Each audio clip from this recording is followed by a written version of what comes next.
چوتھا رکوع اب یہاں سے شروع ہو رہا ہے، شروع ہو چکا ہے۔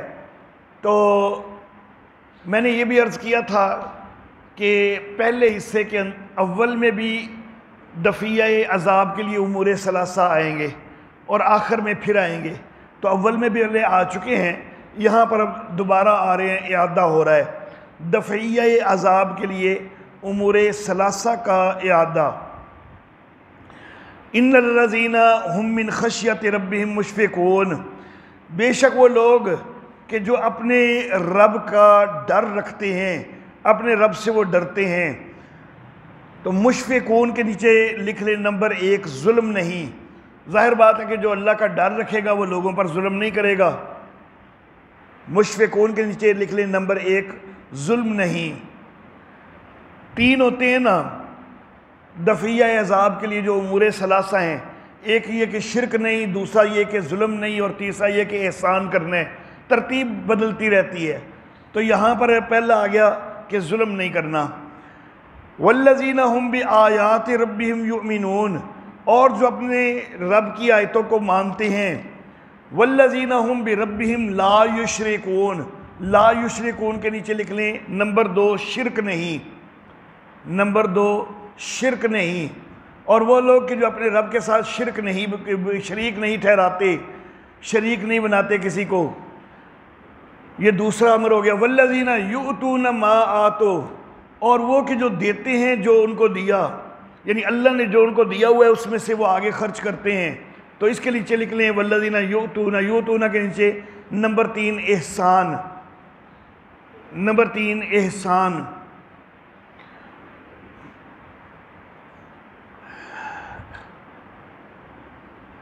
اچھا جی، اور وہ لوگ کہ جو دیتے ہیں جو دیا، وَقُلُوبُهُمْ وَجِلَةٌ، اور ان کے دل جو ہیں وہ ڈرے ہوتے ہیں، أَنَّهُمْ إِلَىٰ رَبِّهِمْ رَاجِعُونَ، کہ انہوں نے اپنے رب کے پاس لوٹ کے جانا ہے۔ أُولَٰئِكَ يُسَارِعُونَ فِي الْخَيْرَاتِ، یہ لوگ ہیں کہ جو بھلائیوں میں آگے بڑھ رہے ہیں۔ وَهُمْ لَهَا سَابِقُونَ، اور بھلائیوں کے لیے یہ سبقت کر رہے ہیں۔ وَلَا نُكَلِّفُ نَفْسًا إِلَّا وُسْعَهَا، ہم کسی نفس کو اس کی وسعت سے بڑھ کر مکلف نہیں کرتے، یعنی یہ دین کوئی مشکل ہم نے نہیں بنایا۔ وَلَدَيْنَا كِتَابٌ يَنطِقُ بِالْحَقِّ، اور ہمارے پاس کتاب ہے جو سچ بولتی ہے، جو حق کے ساتھ بولتی ہے۔ اعمال نامے کا یہاں پر بولنے کا تذکرہ آیا، میں نے چند دن پہلے ذکر کیا تھا کہ اعمال نامے وہ لازم نہیں کہ وہ ایک لکھی ہوئی کتاب ہی ہوں۔ یہاں پر بولنے کا تذکرہ ہے، پیچھے آیت آئی تھی کہ اپنے اعمال کو اپنے سامنے دیکھ لیں گے، تو ایک انداز کوئی ویڈیو جیسا انداز بھی ہو سکتا ہے۔ بہرحال اللہ زیادہ بہتر جانتے ہیں کہ وہ اعمال نامہ کس انداز میں ہوگا۔ وَهُمْ لَا يُظْلَمُونَ، اور ان پر ظلم نہیں ہوگا۔ بل قلوبہم فی غمرۃ، فی غمرۃ، بلکہ ان کے دل غفلت میں ہیں اس سے۔ وَلَهُمْ أَعْمَالٌ مِّن دُونِ ذَلِكَ، اور ان کے علاوہ بھی اعمال ہیں، ہم لَهَا عاملون، کہ جن کو وہ کر رہے ہیں، یعنی جو کرتوت پہلے ذکر ہوئے ان سے ہٹ کر یہ تو اور بھی کئی کرتوت کر رہے ہیں۔ تحریمات خود ساختہ میں اور بھی آگے بڑھ رہے ہیں، اپنے پاس سے نئی نئی تحریمات نکال رہے ہیں۔ اچھا جی، حَتَّى إِذَا أَخَذْنَا مُتْرَفِيهِمْ، یہاں تک کہ جب ہم پکڑیں ان کے آسودہ لوگوں کو، مالدار لوگوں کو عذاب کے ساتھ، اچانک وہ چلانے لگ جائیں، لا تجروا اليوم، آج چلاؤ نہیں، تمہاری ہماری طرف سے کوئی مدد نہیں ہوگی۔ قد کانت آیاتی تتلی علیکم، میری آیتیں تمہارے اوپر پڑھ کر سنائی جاتی تھیں، پس تم اپنی ایڑیوں کے اوپر الٹے بھاگتے تھے، تم اس وقت آیتوں کی طرف توجہ نہیں کرتے تھے، تو اب عذاب کے اندر پکڑے گئے ہو۔ مستکبرین بھی، تم ان آیتوں کے ساتھ تکبر کرتے تھے، تمہیں خیال ہوتا تھا کہ ہم خود بڑے پڑھے لکھے ہیں، ہمیں خود پتہ ہے، یہ ایسے ہی نبی جو ہے وہ اعلان کرتے رہتے ہیں، یہ باتیں معاذ اللہ فضول ہیں۔ آیاتی پیچھے جمع کا صیغہ آیا ہے، اب مستکبرین بھی، اور مصداق تو وہی آیات ہیں، تو بھی میں ضمیر واحد کی آ گئی، حالانکہ جمع کے صیغے کے لیے یہاں پر یہ واحد کی ضمیر تو نہیں آنی چاہیے تھی۔ تو اصل میں آیات جو ہیں وہ ہیں کتاب کی، تو کتاب مجموعی طور پر جو ہے اس کے لیے واحد کی ضمیر ہی آ سکتی ہے۔ سامرن قصہ گو، اب یہ قصہ گو ہوتے ہوئے یا قصہ گو کہتے ہوئے مراد ہے۔ مستکبرین وہ تو ہیں جمع، انکار کرنے والے، تکبر کرنے والے وہ ہیں جمع، وہ زیادہ لوگ ہیں، ان کے متعلق یہ سامرن نہیں ہے، بلکہ یہ نبی اکرم صلی اللہ علیہ وسلم کو قصہ گو کہتے۔ سامرن قصہ گو کہتے ہوئے تہجرون تم چھوڑ جاتے تھے، تمہارے سامنے اللہ کی آیتیں پڑھی جاتی تھیں لیکن تمہارا تکبر آڑے آ جاتا تھا، تم نبی کو معاذ اللہ قصہ گو کہہ دیتے تھے کہ جی یہ تو پچھلے لوگوں کی کہانیاں سنا رہا ہے معاذ اللہ، اور تم نبی کی دعوت کو چھوڑ کے الگ ہو جاتے تھے، تو آج تم عذاب کے اندر ہو۔ افلم یدبر القول، انہوں نے اس کلام کے اندر، قول کے اندر غور نہیں کیا، یہ چھوڑ جاتے ہیں قصہ گو کہہ کر، تو کیا انہوں نے غور نہیں کیا کہ یہ کتاب جو ہے یہ تو ہدایت کی کتاب ہے، یہ کوئی قصے کہانیوں کی کتاب تو کوئی نہیں۔ چند ایک قصے جو یہاں پر آئے بھی ہیں تو وہ بھی کئی قسم کی عبرتوں اور نصیحتوں کو جو ہے وہ سامنے کرنے کے لیے آئے ہیں، وہ بھی ہدایت کے لیے آئے ہیں، لیکن انہوں نے صرف سرسری دیکھا اور قصہ گو کہہ دیا، انہوں نے غور نہیں کیا قول کے اندر۔ ام جاءہم ما لم یات آباہم الاولین، یا ان کے پاس کوئی ایسی انوکھی چیز آ گئی تھی کہ جو ان کے آبا کے پاس نہ آئی ہو، کہ ان کے آبا کے پاس جو دیگر انبیاء آتے رہے ہیں وہ کوئی اور دعوت لے کے آتے رہے ہیں، اور یہ نبی جو ہے یہ کوئی اور دعوت دے رہا ہے کہ جی ان کو بڑی انوکھی لگ رہی ہے اس لیے نہیں مان رہے۔ ام لم یعرفوا رسولہم، یا یہ کہ کیا انہوں نے اپنے رسول کو پہچانا نہیں، رسول کہیں پر بہت دور دراز کے علاقے سے آ گیا ہو، جس کا بچپن ان کے پاس نہ گزرا ہو، جس کا کردار ان کے سامنے نہ ہو، جس کو یہ صادق اور امین کہہ کے ہمیشہ بلاتے نہ رہے ہوں، کوئی ایسا ہو اچانک کہیں دور دراز سے آ گیا ہو تو اس کو تو چلو یہ انکار کرے تو کرے، تو یہ تو صادق و امین 40 سال تک کہتے رہے ہیں، اچھی طرح پہچانتے ہیں کہ یہ بندہ بڑا سچا بندہ ہے، تو پھر اس کا انکار کر رہے ہیں۔ اب کیا انہوں نے پہچانا نہیں اپنے رسول کو، کیا وہ اس کا انکار کر رہے ہیں؟ ام یقولون بہ جنہ، کیا یہ اب یہ کہتے ہیں کہ اس کو دیوانگی ہو گئی ہے؟ دیوانگی وغیرہ کوئی نہیں ہوئی، بلکہ جاءہم بالحق، اصل بات یہ ہے کہ وہ تو ان کے پاس حق لے کے آیا ہے، اور یہ جو الٹے سیدھے تانے دے رہے ہیں کہ دیوانہ ہو گیا، یہ ہو گیا، وہ ہو گیا، حقیقت میں ان بدبختوں کو بھی پتہ ہے کہ کوئی دیوانگی وغیرہ والا معاملہ کوئی نہیں، اصل معاملہ یہ ہے کہ اکثر ان کے جو ہیں وہ حق کو، سچی بات کو ناپسند کرتے ہیں، توحید والی بات کو وہ ناپسند کرتے ہیں، لا الہ الا اللہ کی دعوت کو ناپسند کرتے ہیں، اس لیے یہ اس طرح کی بکواسات کر رہے ہیں۔ اللہ واللہ وَلَوِ اتَّبَعَ الْحَقُّ أَهْوَاءَهُمْ، اور اگر حق ان کی خواہشوں کے مطابق ہونے لگ جائے نا، ان کی خواہش یہ ہے کہ لات، منات، عزا وغیرہ کو معبود مان لیا جائے، ان کو رب مان لیا جائے، اگر حق ان کی خواہشوں کے مطابق ہونے لگ جائے، کائنات کے اندر زیادہ معبود ہونے لگ جائیں، تو پھر تو لَفَسَدَتِ السَّمَاوَاتُ وَالْأَرْضُ، تو پھر تو آسمان بھی برباد ہو جائیں، زمین بھی برباد ہو جائے، جو کچھ ان کے اندر ہے وہ سب کچھ برباد ہو جائے۔ بل اتیناہم بذکرہم، بلکہ ہم تو خود ان کی اپنی بات ہی لے کے آئے ہیں، فہم عن ذکرہم معرضون، اور اب پھر یہ اپنی ہی بات کا جو ہے وہ انکار کر رہے ہیں، اسی سے اعراض کر رہے ہیں، ان کی اپنی ہی بات لے کے آئے ہیں۔ وہ کیسے؟ مکہ جو ہے یہ مرکز ہے، جاہلیت کے دور میں بھی یہ مرکز رہا ہے، دینی مرکز کی اس کو حیثیت جاہلیت کے دور میں بھی خانہ کعبہ کی وجہ سے حاصل رہی ہے۔ دور دراز سے بھی لوگ مکہ کے اندر حج کرنے کے لیے حضرت ابراہیم علیہ السلام کے دور سے آتے رہے ہیں۔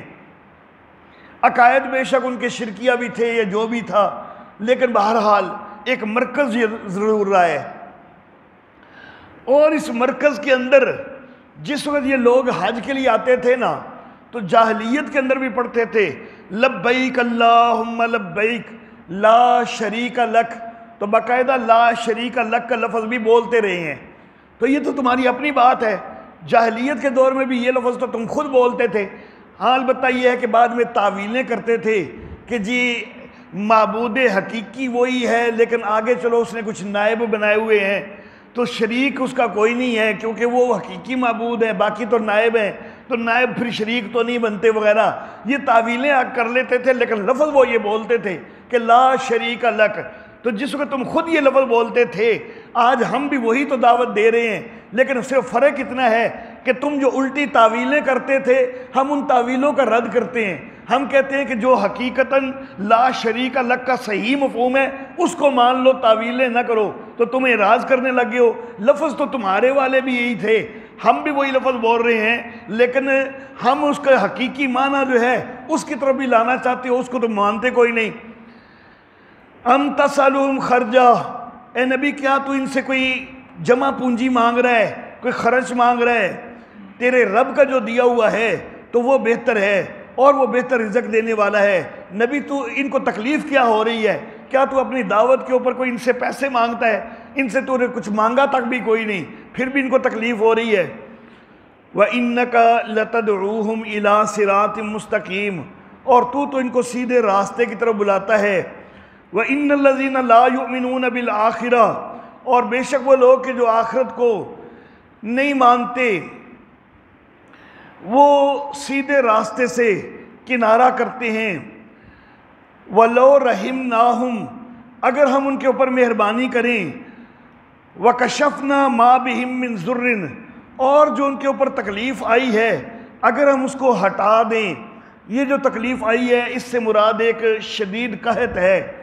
نبی اکرم صلی اللہ علیہ وآلہ وسلم کے مکی دور میں بھی ایک قحط آیا مکہ والوں پر، اور مدنی دور میں بھی ایک قحط آیا مکہ والوں پر. یہاں پر مکی دور میں جو قحط آیا ہے یہ وہ والا مراد ہے، پہلا قحط جو نبی صلی اللہ علیہ وسلم کی زندگی میں ان لوگوں پر آیا، یہاں تک کہ نبی اکرم صلی اللہ علیہ وسلم کی خدمت میں حاضر ہو کر ان کو دعا کی درخواست بھی کرنی پڑی. مدنی دور میں بھی جب قحط آیا تھا مکہ والوں پر تب بھی یہ نبی اکرم صلی اللہ علیہ وسلم کے پاس حاضر ہوئے تھے. حضرت سمامہ بن اسال نے ان کی جو ہے وہ مزید ان کی طرف اناج وغیرہ بھیجنا وہ بھی روک دیا ہوا تھا. کچھ خود یہاں پر قحط پڑ گیا، کچھ ادھر سے اناج کی ترسیل وہ بھی رک گئی. اس وقت بھی نبی اکرم صلی اللہ علیہ وسلم کے پاس آئے تھے دعا کروانے کے لیے بھی، اور حضرت سمامہ بن اسال کو پیغام بھجوانے کے لیے بھی کہ ہمارے اناج وغیرہ کو نہ روکیں. تو اب یہ مکی دور کا جو قحط ہے اس میں بھی دعا کروانے آئے تھے. اللہ کہتے ہیں اگر ہم ان کے اوپر مہربانی کر دیں اور یہ جو قحط والی تکلیف ان کے اوپر ہے اس وقت اس کو اگر ہم ہٹا بھی دیں نا، لَلَجُّوا فِي طُغْيَانِهِمْ يَعْمَهُونَ، تو یہ پھر لگ جائیں گے اپنی ہی سرکشی میں، پھر بہکتے پھریں گے. ماننا اے نبی انہوں نے پھر بھی کوئی نہیں ہے. وَلَقَدْ أَخَذْنَاهُمْ بِالْعَذَابِ، ہم نے ان کو ایک عذاب کے ساتھ پکڑا ہے. فَمَا اسْتَكَانُوا لِرَبِّهِمْ، تو پھر بھی انہوں نے اپنے رب کے سامنے عاجزی کوئی نہیں کی. وَمَا يَتَضَرَّعُونَ، اور نہیں یہ گڑ گڑاتے. حَتَّى إِذَا فَتَحْنَا عَلَيْهِمْ بَابًا ذَا عَذَابٍ شَدِيدٍ، یہاں تک کہ جب ان کے اوپر کھولیں گے نا ایک شدید عذاب کا دروازہ کہ جنگوں کے اندر ان کو مسلسل شکستیں ہوں گی اور یہ کئی قتل کیے جائیں گے، تو وہ ان کے لیے جب ایک شدید عذاب بنے گا اِذَا هُمْ فِيهِ مُبْلِسُونَ، تو اس وقت یہ آس توڑ بیٹھیں گے، اس وقت ان کی امیدیں ختم ہو جائیں گی. سورت کا پہلا حصہ یہاں مکمل ہو گیا. وَهُوَ الَّذِي أَنشَأَ لَكُمُ السَّمَاءَ، سورت کا دوسرا حصہ، سورت کا دوسرا حصہ دلیل عقلی نمبر 1 برائے نفی شرک اعتقادی. سورت کا دوسرا حصہ آگے بے شک کوما یا ڈیش لگا کے دلیل عقلی نمبر 1 برائے نفی شرک اعتقادی.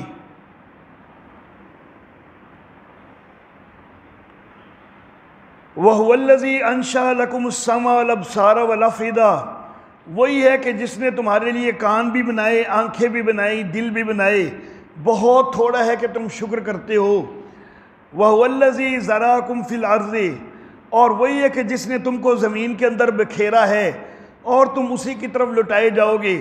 ایک آدم کی تم اولاد تھے، لیکن پوری دنیا کے اندر تمہیں ایسا بکھیر دیا کہ پوری کائنات کے جزیروں تک بھی جو ہے بنی آدم پہنچے ہوئے ہیں، ہر جگہ پر انسانی آبادی پہنچی ہوئی ہے۔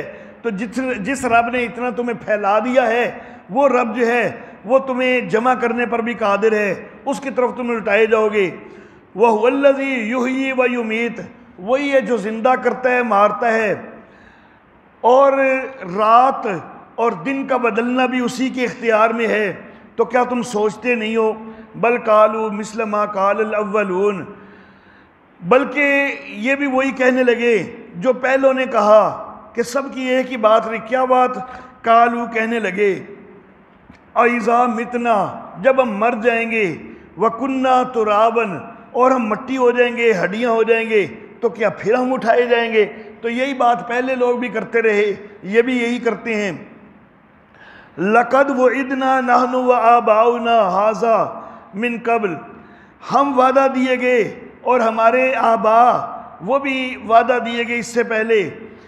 تو کیا تو وہ اس پر اعتراض کرتے کہ تم ہمیں بھی یہ وعدہ دے رہے ہو، ہمارے آبا کو بھی یہی وعدہ دیا گیا تھا۔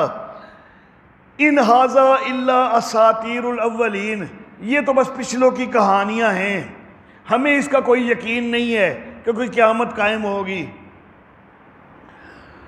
قل لمن الارض ومن فیہا ان کنتم تعلمون، دلیل عقلی نمبر 2، دلیل عقلی نمبر 2 برائے نفی شرک اعتقادی۔ دلیل عقلی نمبر 2 برائے نفی شرک اعتقادی، علی سبیل الاعتراف من الخصم، علی سبیل الاعتراف من الخصم۔ خلاصہ ذکر کرتے ہوئے میں نے عرض کیا تھا کہ جو دوسرے حصے کے اندر 5 دلیلیں آئیں گی، عقلی دلیلیں، ان میں سے 3 ہوں گی علی سبیل الاعتراف من الخصم، کہ جو دشمن ہے وہ خود بھی ان کا اقرار بھی کر رہا ہے۔ دلیل عقلی نمبر 2 برائے نفی شرک اعتقادی، علی سبیل الاعتراف من الخصم۔ قل لمن الارض ومن فیہا، تو کہہ کہ یہ زمین کس کی ہے، زمین والے کس کے ہیں اگر تم جانتے ہو۔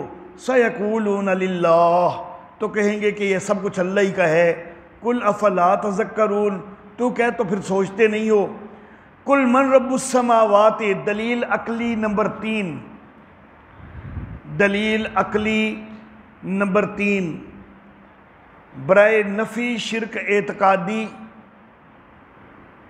برائے نفی شرک اعتقادی، علی سبیل الاعتراف من الخصم، علی سبیل الاعتراف من الخصم۔ اللہ اکبر۔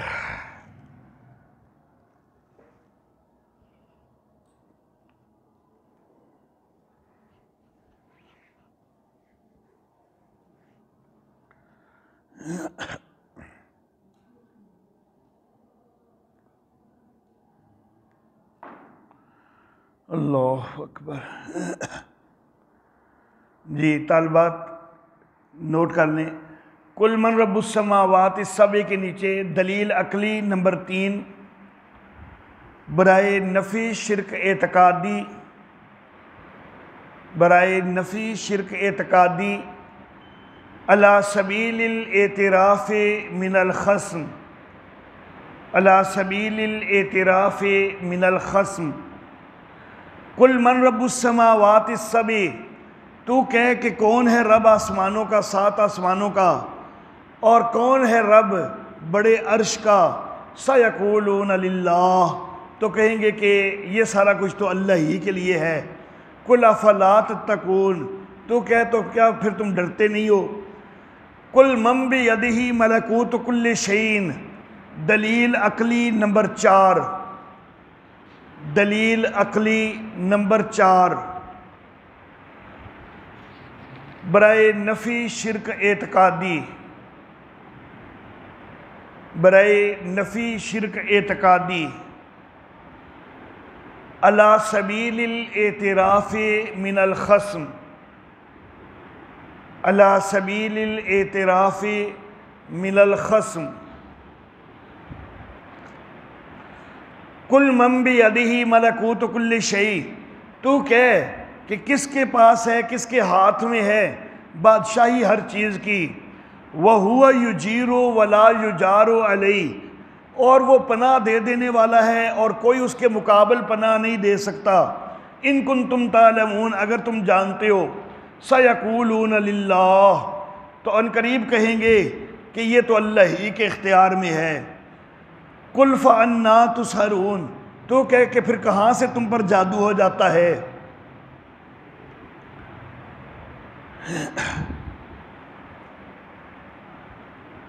وَهُوَ يُجِيرُ وَلَا يُجَارُ عَلَيْهِ کا لفظ آیا، وہ پناہ دے دیتا ہے اور کوئی اس کے مقابل پناہ نہیں دے سکتا۔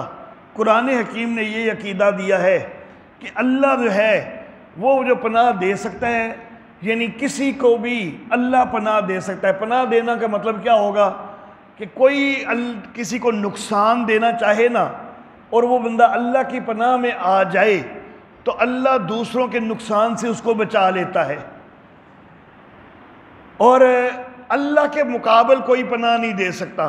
اللہ کسی کو نقصان دینا چاہے اور کوئی کہے کہ میں اللہ سے چھڑا لوں اس کو، تو کوئی چھڑا کوئی نہیں سکتا۔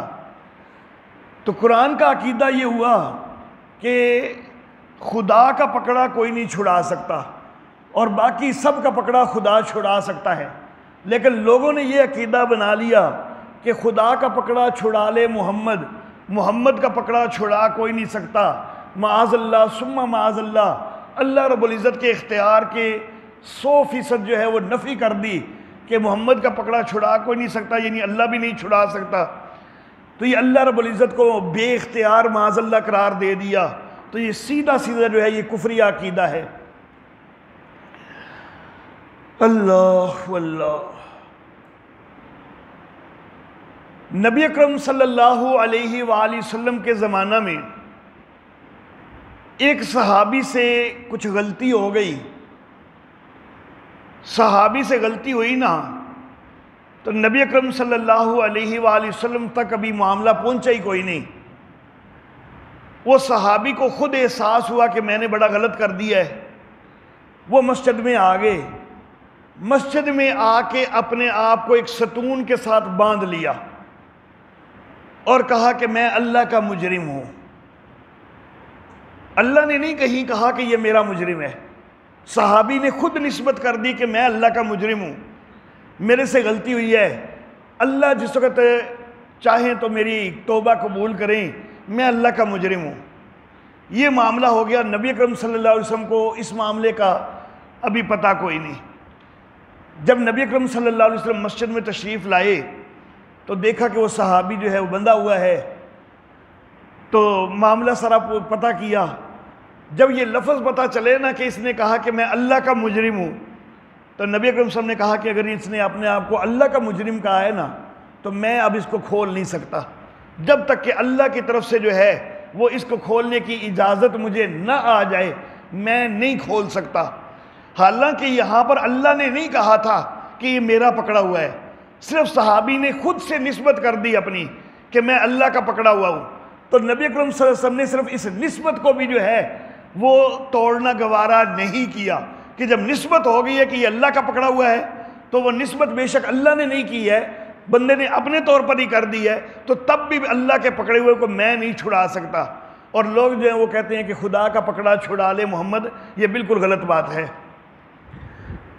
دوسری طرف نبی اکرم صلی اللہ علیہ وآلہ وسلم کے پکڑے اللہ نے چھڑا لیے۔ جس وقت مکہ فتح ہوا ہے نا، تو کئی لوگوں کے متعلق نبی اکرم صلی اللہ علیہ وسلم نے نام لے کے کہہ دیا تھا کہ باقی سب کو تو معافی ہے، لیکن چند لوگ کے نام لیے کہ ان لوگوں نے مجھے اتنا تنگ کیا ہے، اتنا ستایا ہے کہ ان کو معاف میں نے کوئی نہیں کرنا۔ اللہ اللہ، حضرت اکرمہ رضی اللہ تعالیٰ عنہ، ان کا نام بھی ان لوگوں میں موجود ہے۔ ابو سفیان بن حارث رضی اللہ تعالیٰ عنہ، ان کا نام بھی موجود ہے۔ تو اس طرح کئی نام لیے نبی اکرم صلی اللہ علیہ وسلم نے کہ میں نے ان لوگوں کو معاف کوئی نہیں کرنا، لیکن بعد میں ان لوگوں کو معافی اللہ نے دلوائی۔ اللہ نے ایسے اسباب بنا دیے کہ وہ آگے نبی اکرم صلی اللہ علیہ وسلم کے پاس ایمان قبول کرنے کے لیے، اور نبی اکرم صلی اللہ علیہ وسلم انکار کوئی نہیں کر سکے۔ اللہ نے اسباب پیدا کر دیے، تو محمد کے پکڑے کو اللہ نے چھڑا لیا۔ آپ نے تو کہہ دیا تھا، بلکہ بعض روایتوں میں تو اتنے شدید لفظ ملتے ہیں کہ اگر یہ کعبے کے غلاف کو پکڑ کے بھی معافیاں مانگیں گے نا تو میں نے پھر بھی ان کو معاف کوئی نہیں کرنا، ان کو قتل ہی کرنا ہے، ان کی سزا قتل ہی ہے۔ اب نبی اکرم صلی اللہ علیہ وسلم تو ان کو نہیں چھوڑنا چاہتے، لیکن اللہ نے چھڑا لیے۔ اللہ اللہ،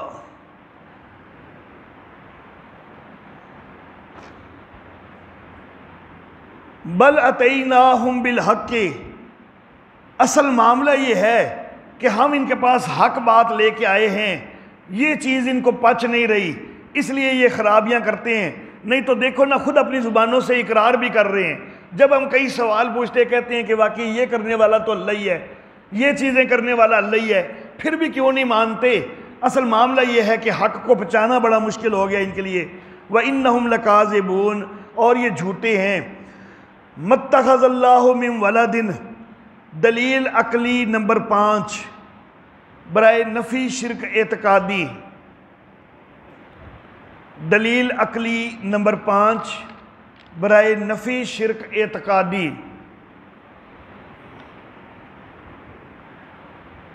متخذ اللہ من ولد، اللہ نے کسی کو اولاد نہیں بنا لیا، بیٹا بیٹی نہیں بنا لیا۔ وما کان معہ من الہ، اور نہ ہی اس کے ساتھ کوئی اور معبود ہے۔ اگر کوئی ایسا ہوتا نا، اللہ نے کسی کو اپنی اولاد بنا لیا ہوتا یا اللہ کے ساتھ کوئی اور بھی معبود ہوتا، اذن لذہب کل الہ بما خلق، تو پھر تو ہر معبود اپنی اپنی مخلوق کو لے کے الگ ہو جاتا۔ وَلَعَلَىٰ بَعْضُهُمْ عَلَىٰ بَعْضٍ، اور وہ ایک دوسرے پر چڑھائی کر دیتے، جس طرح دنیا کے حکمران ایک دوسرے کے علاقے فتح کرنے کی کوشش کرتے ہیں۔ اگر معبود زیادہ ہوتے، ہر ایک کی اپنی اپنی مخلوق ہوتی، تو وہ ہر ایک جو ہے وہ دوسرے کے علاقے پر چڑھائی کر دیتا، کائنات کا نظام دھرم برہم ہو جاتا۔ سبحان اللہ عما یصفون۔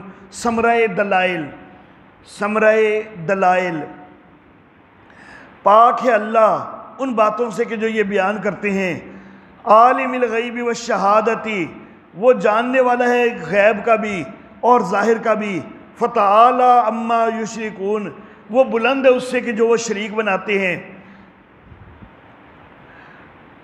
قل ربی، تو کہ اے میرے رب، اگر تو مجھے دکھا دینا کہ جس کا وعدہ ہوتا ہے، اے میرے رب، فلا تجعلنی فی القوم الظالمین، پھر مجھے ظالم قوم کے اندر نہ کر۔ وَإِنَّا عَلَىٰ، اور ہم اگر تجھے دکھا دیں جس کا ہم ان سے وعدہ کرتے ہیں تو ہم اس چیز کے اوپر قادر ہیں۔ ادفع باللتی ہی احسن، طریقے تبلیغ، طریقے تبلیغ، یہ جو پیچھے آیا ہے نا کہ یا اللہ جس کا ان سے وعدہ ہوتا ہے اگر وہ مجھے دکھا دے، یعنی عذاب جو ان کا وعدہ دیا جا رہا ہے تو مجھے اس کا نمونہ جو ہے وہ نظر آ جائے۔ اللہ کہتے ہیں کہ ہم جو کچھ بھی، اللہ اکبر،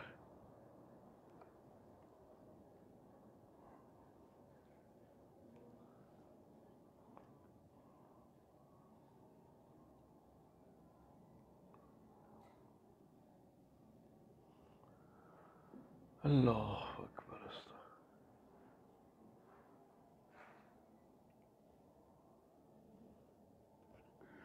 باقی ساتھی کدھر غائب ہیں؟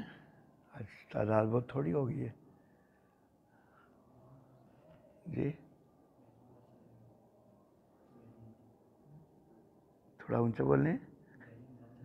ابراہیم گھر چلا گیا. اچھا اور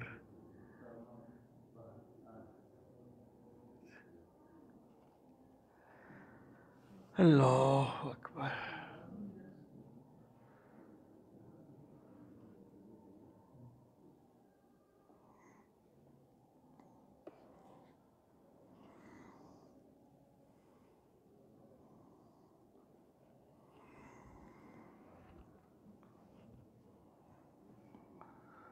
اللہ اکبر.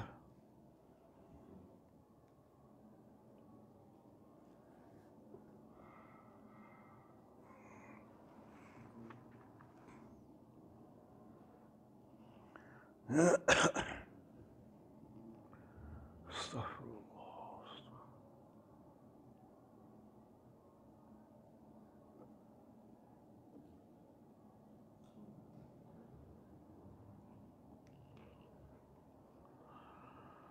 اللہ اکبر. جی اچھا جی، بات میں یہ کر رہا تھا کہ جس چیز کا ان سے وعدہ ہو رہا ہے یعنی عذاب، تو اس کا نمونہ مجھے دکھا دے. تو اللہ رب العزت نے فرمایا کہ ہم اس کے اوپر قادر ہیں. لیکن اے نبی، آپ دعوت جو ہے اس کے فریضے کو سر انجام دیتے جائیں. ادفع باللتی ہی احسن السیئہ، دور کر اس طریقے سے کہ جو اچھا طریقہ ہے برائی کو. نحن عالم بما یصفون، ہم خوب جانتے ہیں کہ جو کچھ وہ کہتے ہیں. وقل رب اعوذ بک من ہمزات الشیاطین، اور تو کہ اے میرے رب، یہ دعا کیا کر، اے میرے رب میں تیری پناہ میں آتا ہوں شیطان کی چھیڑ سے. کفار مشرکین تکلیفیں دیتے ہیں، اذیتیں دیتے ہیں. کئی دفعہ نبی تو دل تنگ ہوتا ہے، پریشان ہوتا ہے دل میں. فطری بات ہے، انسان کو کبھی غصہ بھی آ جاتا ہے. تو نبی اللہ کی پناہ چاہا کرو. یہ غصہ آنا یہ شیطان کی چھیڑ ہے، تو آپ اللہ کی پناہ میں مانگتے رہا کرو. وَأَعُوذُ بِكَ رَبِّي، یہ بھی اے نبی دعا مانگتے رہا کرو کہ اے میرے رب میں تیری پناہ میں آتا ہوں اس سے کہ وہ میرے پاس موجود ہوں، یعنی شیاطین آئیں. حتیٰ اذا جاء احدہم الموت، یہاں تک کہ جب ان میں سے کسی کو موت آئے، قال رب ارجعون، تو کہے کہ اے میرے رب مجھے واپس کر دے. رب اللہ رب العزت وہ وحدہ لا شریک ہیں، اور لفظ رب جو ہے یہ بھی واحد لفظ ہے. اللہ کی ذات ویسے